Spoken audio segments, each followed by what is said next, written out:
Hello guys! Today's video, gawa tayo ng isda guys.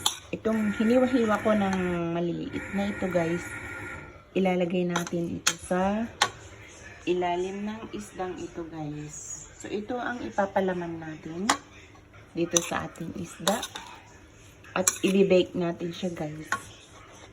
Lalagyan din natin siya ng lemon juice. Alam nyo guys, ito ay ice. Ito ay lemon juice na nilagay ko doon sa freezer para every time nagagamit ako guys, magcha-chop lang ako ng ganyan. Ayan, ganyan lang guys, gagamitin natin. Kaya kung kayo guys ay meron maraming lemon dyan, katasin nyo na guys at ilagay nyo na sa freezer bago yan mabulok. At kahit ilang buwan pa yan guys, magagamit nyo yan dahil nandyan lang siya sa freezer ninyo. So ayun guys, ilalagay na natin sa ilalim ng isdang ito.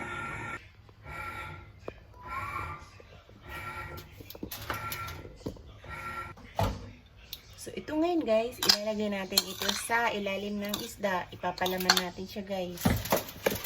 Ito yung ating fish. Nilinis ko na siya guys. At lalagay natin ito sa ating ingredients.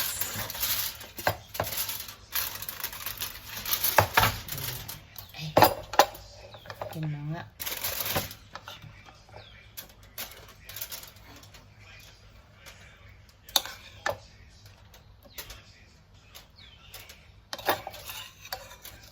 Anong tawag niyo sa inyo ito guys? Basta ako naman ay fish lang. Sibas na nilagay sa oven. Ayan guys.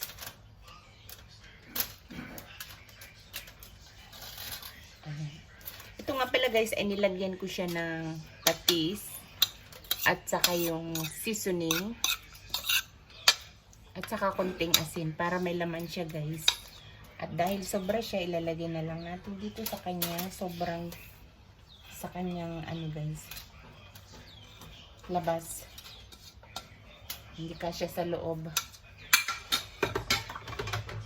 At ito naman guys, yung ating lemon, ilalagay na rin natin dito para ibalot na natin yung ating lemon.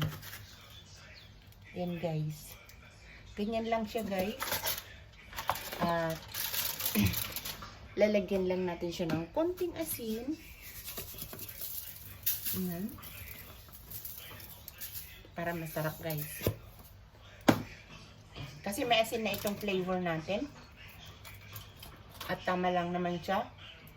Baka pag mapadami natin siya ay mapapaalat din natin. So lalagyan lang natin ng konting patis. Dahil isda ito guys, pwede sa patis. So, ito lang guys. At babalutin na natin siya ng ganito. At i-bake na natin siya guys. At ito yung ating dinner. Nagdagdag ako ng asin. Kasi guys, naglagay ako ng lemon juice.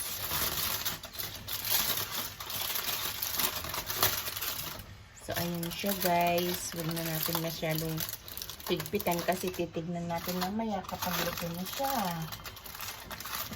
So, ito lang guys, ilalagay na natin siya sa oven.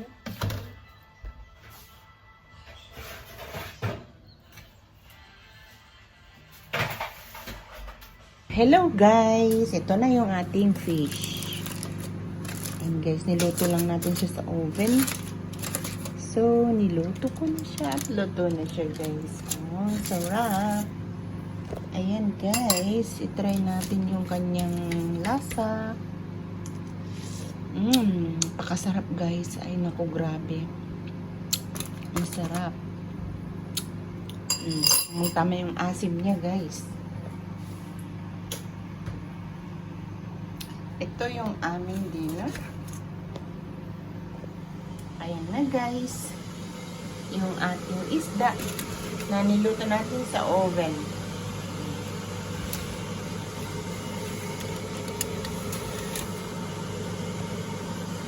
At ito naman guys, yung ating gulay. ginigisa ko lang siya ng konting olive oil at saka garlic. So, ito na guys, yung ating dinner for tonight. O, diba? Ang sarap. Gulay at isda. Hello guys! Flex ko lang itong aming orchids na tinapon na namin guys. Pero, nung nakita namin na mulaklak na siya, oh.